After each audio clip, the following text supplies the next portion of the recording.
Match Marie Gold biscuit అయింది. ఇక Mumbai RCB అంటేనే ముంబైకి వెళ్తుంది. ఎందుకంటే మాకు 5 కప్పులు కొని వస్తాయింది. ఇక ఆర్సీబీకి అయితే ఆల్నాటి దరిద్రం పట్టింది. ఈ దరిద్రం 2 జేబులు పెట్టుకొని తిరుగుతారు టీం అంతా. ఎంత స్కోర్ కొట్టినా ఈజీగా ఇస్తారు, అట్లుంటుంది ఆర్సీబీ అంటే. ఇక చిల్కకు జాంపాన్ అంటే ఎంత ఇష్టం, నాకు సిక్స్లు లేపుడు అంతే ఇష్టం.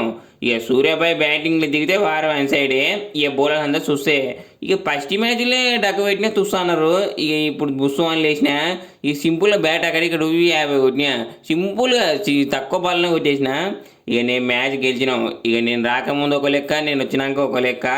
ఇక మా టీంలో అందరూ బాగా ఆడుతారు. కిస్మిస్, హార్దిక్, ఇక రోహిత్ అన్న ఇట్లా సంపడం అవుతారు బాల్ను. ఇక అట్లే మాదే కప్పు ఈసారి. కానీ ఇక మాదైతే ముంబై ఇండియన్స్ కాదు, ఇండియా టీము మీకు తెలిసిందే. అందుకే 5 కప్పులు కొడతాం మేము. ఈసారి ఇట్లా 6వ కప్పు. ఇక మా టీంలో అందరం ఆటగాళ్ళం. ఇక చూసిరు కదా ఎట్లా ఆడుతున్నాము. ఇక నేను వచ్చినాక టీం రూపురేఖలు మారినాయి. ఇక నెక్స్ట్ మ్యాచ్లోకి వెళ్తాం. ఈసారి కప్పు గిట్ట